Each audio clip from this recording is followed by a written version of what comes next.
Halo, assalamualaikum, selamat siang teman-teman semua. Ada yang bisa nebak gue lagi di mana? Ya, bener banget. Gue lagi di kantor DPRD DKI Jakarta Kebon Siri. Penasaran gue mau ngapain? Ayo ikutin gue.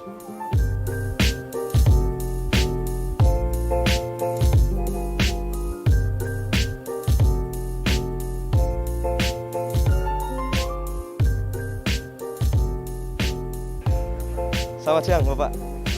Mau ke lihat-lihat lah kita. Oke, siap. Oke, jadi sekarang ini kita harus mengikuti protokol yang sudah disediakan demi keamanan kita. Ya, oke teman-teman. Tadi di depan gue habis ditembak palanya biar memastikan kita tuh sehat. Nah, sebelumnya kita harus lapor dulu biar dikira kita bukan maling.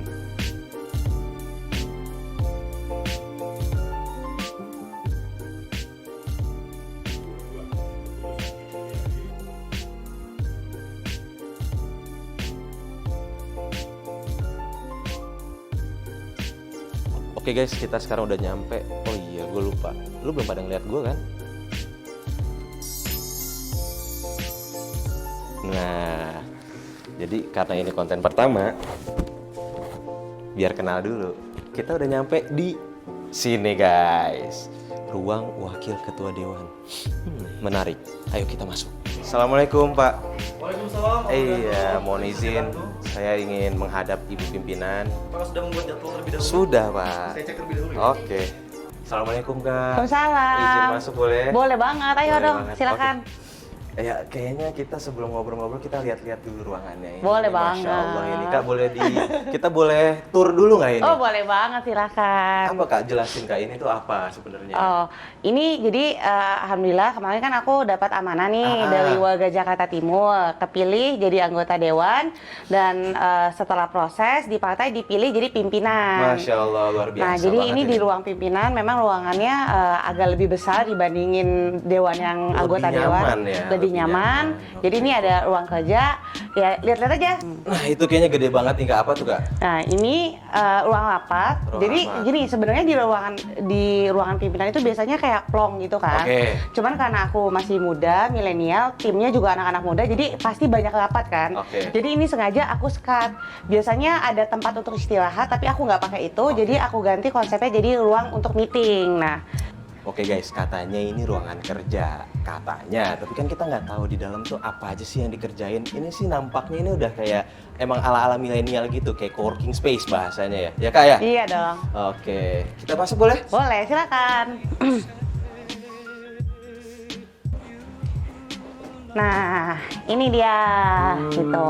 Kayak ada papan tulis, ada proyektor, dan juga ada beberapa bahan-bahan buat rapat. Ya nyaman sih. Itu foto pimpinan itu ya Kak ya? Oh iya, foto pimpinan. Aku Boleh. perempuan loh, perempuan pertama loh. Ini paling cantik berarti Alhamdulillah. ya. Oke. Kita nggak tahu nanti kita bakalan obrolin lebih lanjut, lebih dalam, lebih pedas lagi dengan Kak Zita. Apa sih yang diobrolin? Yuk kita ikutin. Wah kayaknya ini ada berangkasnya nih. Tenang, aman, nggak ada kok.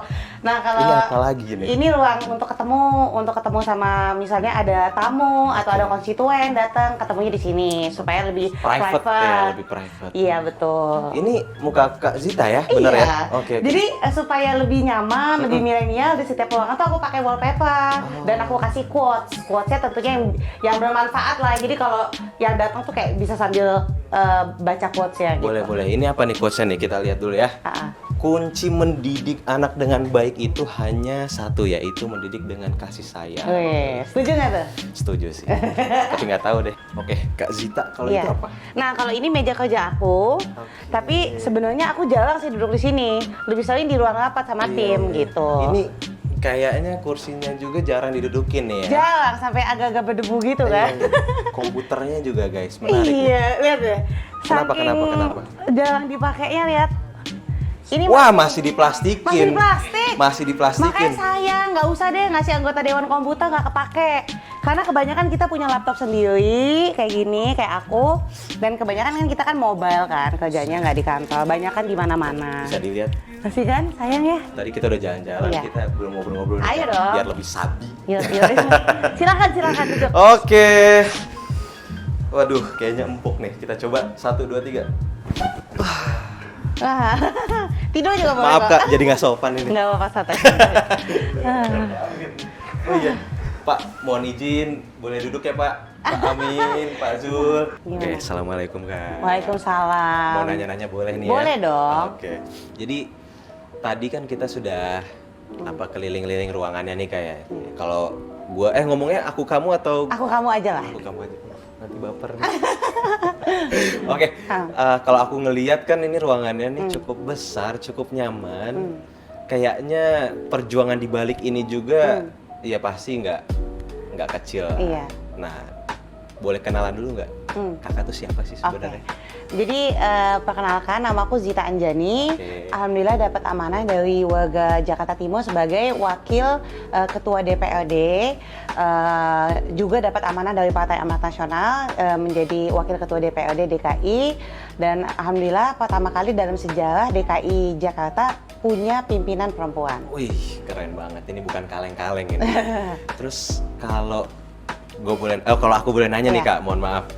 Ini Kakak sebelumnya nih pernah bikin apa sih sampai kok ada keinginan untuk mengabdikan dirinya di lembaga legislatif ini? Sebenarnya kalau dibilang passionnya politik nggak banget Oke. gitu.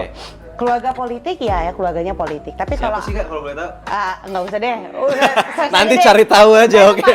saya tuh paling males kalau kayak udah dibawa-bawa gitu loh. Sebenarnya kayak itu jadinya sebuah beban sih Benar, sebenarnya ngerti sih, gitu. Kak. Nah jadi aku sebenarnya tuh awalnya tuh pendidikan. Oke. Jadi ngelola sekolah, ada TK, SMA juga ada gitu. Jadi karena dekat dengan dunia pendidikan, jadi kenal sama namanya ibu-ibu PAUD.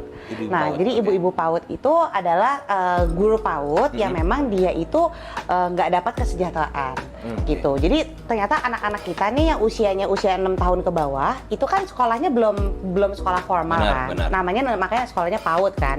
Nah jadi yang ngajar pun sukarela, nggak digaji dan sebagainya. Nah aku banyak ketemu mereka banyak kayak cerita apa segala macam gitu kan. Nah dari situlah timbul namanya kayak empati. Oke. Nah dari situ berkecimpung akhirnya di dunia politik karena kan kalau mau membantu mereka kan harus lewat kebijakan. Jadi mau nggak mau aku nyalek gitu. Oke, jadi kalau aku baca berangkatnya ini dari gerakan sosial berbasis Gerakan. pendidikan yang tadi ya? Ya lebih ke kayak empati sih. Oke, empati. Ada nama ininya nggak? Nama komunitasnya, nama... Ada namanya Bunda Pintar Indonesia. Oke, Bunda Pintar Indonesia. Oke Kak, kalau aku boleh tahu, enakan jadi anggota DPRD atau kemarin? Oke, jadi kalau kemarin kan walaupun pendidikan, tapi Oke. sebenarnya itu juga sosial bisnis ya kan. Jadi walaupun sosial ada bisnisnya juga. Oke. Kalau dibilang enakan mana, jujur ya, enakan tentu jadi swasta dong, kan. Kenapa enakan jadi swasta? Kebebasan itu loh, Oke. freedomnya itu loh. Kalau swasta itu kan kita mau ngapain aja bebas gitu, pakai uang kita mau ngapain aja terserah, nggak di expose gitu. Kita mau bikin salah juga it's okay gitu. Tapi kalau jadi public figure, jadi politisi tuh yang bener aja bisa jadi salah gitu loh. Apalagi yang salah kan bisa jadi fatal gitu. Jadi kalau dibilang lebih enak, tentunya lebih bebas jadi swasta. Tapi sekali lagi, kalau lebih mau bermanfaat, ya tentu di politik. Oke, menarik banget nih Kak. Tadi Kak Zita nyebut soal pengabdian. Iya. Nah, kalau misalkan aku baca selama ini fenomena yang ada di masyarakat itu melihat politik itu untuk nyari duit. Yes. Tapi di satu sisi juga ya kita nggak bisa menafikan lah banyak politisi juga yang memang tujuannya untuk mengabdi. Nah, bisa bedainnya tuh gimana sih Kak? Iya. Kalau aku sih gini sih, aku juga dibilang awam di politik itu awam banget gitu. Oke. Walaupun ada background keluarga politik, tapi aku nggak pernah tahu masalah itu gitu. Jadi pas pertama kali masuk politik juga ya itu fenomena-fenomena kayak misalnya ya mencari uang di politik ya itu memang aku temukan gitu. Nah bagaimana membedakannya mana yang asli mana yang tidak susah ngebedainnya. Harus ada di sistem dulu gitu. Ini juga sisi politisi yang orang banyak nggak tahu. Politisi itu banyak banget juga ternyata berjuangnya dan warga nggak tahu gitu. Iya. Contohnya aja politisi itu ternyata banyak sedekahnya loh. Bener. Yang orang nggak tahu tuh itu. Karena kita terima gaji gitu. Abis buat apa? Buat konstituen gitu. Pengetahuan aku nih kayak mohon koreksi kalau salah. DPRD DKI itu ibarat anak macan nih. Kalau misalkan Iya. DPR RI itu macannya, ini Iya. DPRD DKI ini anak macan tapi kepalanya. Iya. Sedangkan kalau misalkan DPR RI ya kita bisa jadi tubuhnya, bisa jadi ekornya. Cuma Iya. kalau DPRD DKI ini kepala anak macan. Iya gitu. benar banget, karena gini, DPRD DKI itu kan miniatur Indonesia. Jadi berita apapun yang ada di DKI itu levelnya sama kayak berita nasional. Jadi kalau bisa dibilang DPRD DKI, masalah apapun di DKI itu pasti national headlines gitu. Jadi makanya kalau dibilang kita punya tingkat exposure yang sangat-sangat tinggi, itu yang pertama. Yang kedua, anggaran DKI itu paling gede gitu kan, dari semua provinsi, daerah itu paling gede anggarannya. Itu tahun ini aja 89,7 triliun gitu. Jadi itu gede banget. Dan ongkosnya juga cukup besar ya? Tentunya untuk nyalek di DKI lebih besar dibandingin nyalek di daerah lain, itu fakta ya. Fakta. Kenapa? Karena jumlah konstituennya juga lebih banyak gitu. Terus harganya, misalnya contoh kita mau kasih makan ke konstituen, snack di DKI itu 15 sampai 20 ribu. Kalau di daerah kan paling snack 5 ribu, kayak 7 ribu, 8 ribu udah dapet gitu. Jadi emang lebih mahal. Terus cetak spanduk gitu, cetak kaos lebih mahal di DKI. Jadi ongkosnya juga lebih mahal. Ditambah lagi kalau misalnya Kak Zita kan ini domisili Jakarta juga ya, tinggal di Jakarta ya. Katanya ada biaya meliharanya ini loh. Oh iya, biaya banget. meliharanya ini Iya. Gimana Jadi sih sebenarnya misalnya nih anggota Dewan DPRD gajinya gede nih, misalnya kayak gaji. Berapa gajinya berapa? Langsung jadi kita gini, tembak. Kalau pimpinan lebih kecil.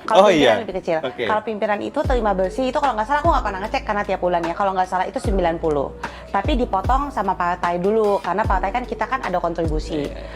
Sekitar dipotong itu terima bersih itu sekitar 70. Nah, habis 70 itu aku juga ada beberapa staff anak-anak muda gitu. Ya pokoknya bersihnya misalnya 50 juta. Nah, 50 juta itu aku punya namanya Rumah Sahabat Zita. Jadi rumah konstituen, kan nih konstituen banyak banget yang ngadu gitu ya. Namanya di Jakarta lah, aduannya banyak banget gitu. Nggak mungkin dong suruh ke Kebon Sirih, kan jauh kan. Ongkosnya aja berapa gitu. Terus dia ngadu kasih ongkos gitu kan. Jadinya mahal kan. Jadi aku bikin Rumah Sahabat Zita itu di dekat dapil di Jaktim. Itu aja buat Rumah Sahabat Zita ada timnya 11. Jadi coba aja dihitung gitu untuk ngidupin 11 orang. Itu kan dari gaji tuh. Tunjangan-tunjangan lain itu kan ada juga tuh. Ada tunjangan-tunjangan lain, tapi tunjangan-tunjangan lain itu sifatnya kalau kita mau gitu. Misalnya kunjungan kerja gitu. Kalau kita ambil ya dapat, kalau enggak ya enggak gitu. Terus ada juga itu aja sih kalau tunjangan gitu. Kalau yang lain tuh misalnya kayak reses itu kan wajib dilaksanakan dan itu 100% untuk konstituen. Satu tahun tuh ada 4 ya? Ada 3. Oh, 3 kali reses. 3 kali reses dan itu 100% untuk konstituen. Satu kali resesnya berapa, Kak? Satu kali reses itu kalau DPRD itu 300 juta. Oke, menarik banget teman-teman. Tapi nggak tahu ya, kalau aku sih ngelihatnya ongkos politik untuk menjadi dewan itu cukup lebih besar, gede, lebih gede dibandingin bahkan. yang didapat kan. Nah, artinya kan paling enggak Kak Zita juga udah ada hitung-hitungannya lah. Udah ada hitung-hitungannya, nggak mungkin kalau aku secara manusiawi ya pengen jadi anggota dewan. Balik modal gitu kan. Balik modalnya gimana gitu. Langsung. Gue nih agak-agak susah untuk to the point, guys. Jadi gini, kalau aku jujur aja aku tuh masuk ke politik, kan setiap orang punya motivasi beda-beda dong ya. Kalau aku masuk ke politik itu untuk ngebantu guru PAUD. Nah, waktu nyalek baru tahu ternyata nyalek itu ongkosnya gede. Kirain cuman kayak 100 juta, 200 juta dapat. Ternyata kan mahal gitu. Berapa tuh, Kak? Kalau aku sendiri satu lebih dikit lah gitu. Kalau dari uang aku pribadinya sekitar 500. Itu pribadi dari deposito aku. Kalau aku begitu masuk politik ya udah anggap aja pertama ikhlas ya. Udah sedekah lah, mau nggak mau kan nih uang kan untuk bantu PAUD gitu. Memang kalau ngebantu kan ada harganya gitu. Dan juga motivasi aku. Jadi pokoknya guru PAUD harus dapat kesejahteraan loh. Aku udah ngeluarin uang mahal loh di sini untuk duduk di sini gitu kan. Jadi nggak usah ekspektasi terlalu banyak sebenarnya kalau di politik gitu. Karena memang yang kita dapat itu bisa dibilang nggak akan pernah balik modal. Oke. Nah, untuk orang-orang yang nggak bisa berhasil masuk ke Kebon Sirih nih, Kak. Iya. Banyak dong pasti teman-teman Kak Zita. Banyak banget. Mereka kayak gimana pengalamannya, apa yang mereka rasakan, entah stres kah atau misalnya kayak dari PAN ya, satu dapil kan 10. Yang bisa jadi caleg paling 1 gitu. Jadi 9-nya kan gagal. Itu baru satu partai. Kan totalnya ada berapa partai yang ikut kan. Jadi satu dapil aja ada ratusan caleg yang gagal gitu. Kalau saran dari aku, jangan putus asa gitu. Kan masih bisa coba lagi gitu. Coba lagi dan nabung lagi dan yakin nggak masuk politik. Karena kosnya gede loh ternyata. Kosnya gede, udah begitu dapat juga gaji yang kita dapat itu ya kebanyakan untuk konstituen kita gitu. Siap nggak dengan itu? Kalau siap ya politik pilihan yang tepat. Oke, kalau aku boleh izin ngebahas yang lebih luas lagi nih, Kak ya. Boleh dong. Jadi kan untuk sampai di tempat ini nih yang cukup nyaman, cukup enak, fasilitas juga banyak ya Banyak. kayak. Nah, itu orang bisa yang tadi aku bilang mensalah-artikan tujuan Kak Zita untuk masuk sini. Tapi menurut aku pribadi itu fine-fine aja. Kita menjadi pejabat publik, kita mendapatkan privilege ini itu, ruangan mewah segala macam, asalkan komitmennya tuh ada. Iya. Makanya menurut aku di politik itu harus dikompensasi dengan baik. Oke. Kalau yang sabar kan sabar. Untuk kalau aku kan ibu kan, istri kan, aku masih dapat dari suamiku gitu. Oke, Jadi ya nggak masalah.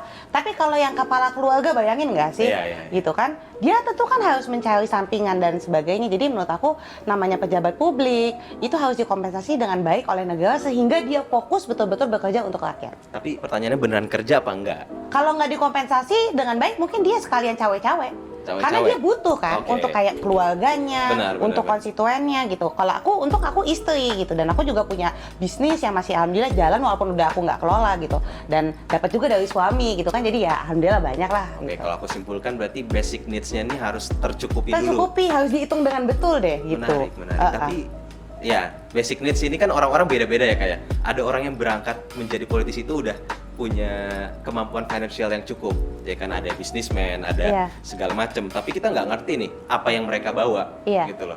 Oke, tadi Kak Zita berangkat dari gerakan pendidikan segala macam, artinya ada isu lah yang bisa disuarakan, yang bisa diangkat mewakili rakyat Jakarta. Tapi pertanyaannya kalau misalkan orang-orang yang cuma modal duit, Iya. itu gimana? Banyak kayak gitu banyak. Iya, apa yang mereka lakuin di sini? Ya makanya sistem demokrasi itu kan nggak sempurna. Kita yang milih itu kadang-kadang gini, ada orang bagus tapi nggak bisa promosi, ada orang yang nggak bagus tapi jago promosi. Yang dipilih warga mana? Yang jago promosi dong. Apalagi kalau udah promosi ngasih lagi gitu kan. Jadi sebenarnya sistem demokrasi kita nggak sempurna. Jadi warga Jakarta, masyarakat Indonesia itu harus betul-betul pintar dalam memilih. Sebelum memilih lihat dulu siapa, backgroundnya gimana, punya catatan kriminal atau tidak, usahanya jelas nggak, pendidikannya jelas nggak. Jangan cuman milih karena dikasih amplop atau apa. Itu kan yang sering terjadi. Iya. Kak Zita yang terhormat, izin nanya satu lagi nih Iya. Kak ya. Kak Zita ini kan masih milenial, Iya. ya kan? Kita juga milenial. Yang nonton juga mudah-mudahan masih milenial. Nggak apa-apa juga sih kalau misalkan udah tua juga nonton.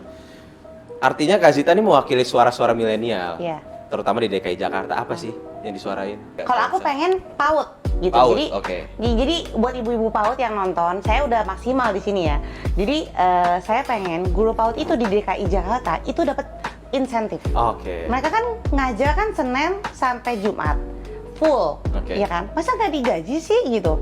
Terus kalau mereka serentak semua guru PAUD se-Jakarta berhenti, yang ngajar anak-anak kita siapa? Kan pemerintah harus mikirin itu dong. Oh, iya. Jadi saya pengen banget supaya guru PAUD ini tahun 2021 dapat insentif dari pemerintah. Oke. Kak Zita ini komisi berapa? Komisi E, koordinator. Koordinator Komisi E tuh ya ini masalah pendidikan ya. kesejahteraan. Iya. Masalah pendidikan artinya cocok Maksudnya lah ya. kalau aku aja nggak bisa, ya gimana gitu. Right man in the right place, Yes. right woman in the Iya, right place. mudah-mudahan ya. Mudah-mudahan. Terus kapok nggak nih Kak? Eh, Ini udah jalan berapa tahun sih berarti? Aku sebenarnya ya begitu kayak sebulan menjabat tuh udah kayak Capek. ngomong-ngomong kayak ke papa gitu kan. Papa kan politik. Oh, ternyata politik tuh gini. Aku jadi kecewa gitu. Aku jadi kapok gitu. Udah nggak mau ini lagi Oh, gitu. iya. Udah kayak gitu-gitu. Ah, kamu gimana mau sukses? Kamu tukang ngambek gitu kan. Oh iya ya, nggak boleh ngambek gitu kan. Nah, jadi udah kayak gitunya udah lewat fase itunya udah. Udah lewat. Udah Sekarang lewat. fase nyaman lah ya. Kalau sekarang udah lumayan nyaman. Lumayan nyaman. Iya, tapi mudah-mudahan nggak selalu nyaman ya, karena nggak bagus juga kalau terlalu Nggak nyaman. baik terlalu nyaman Nggak ya, baik. nanti Pokoknya ditinggalin. politisi yang udah diem, yang nggak ada suaranya, nah itu udah nyaman. Hati-hati. Nah, Kak Zita masih bersuara kan? kalau bersuara kritis, artinya dia masih sensitif. Masih sensitif. Kalau yang diem, nah tuh ada apa? Ada gitu. apa? Tok tok tok tok, gitu Tok kan. tok tok tok. Siap. Nah, kamu tunjukin tuh yang kayak gitu. Boleh abis ini kita kemana? Teman-teman ada saran? Ada, pasti banyak. deh. Atau Kak Zita ada saran? Ada nanti aja di sini.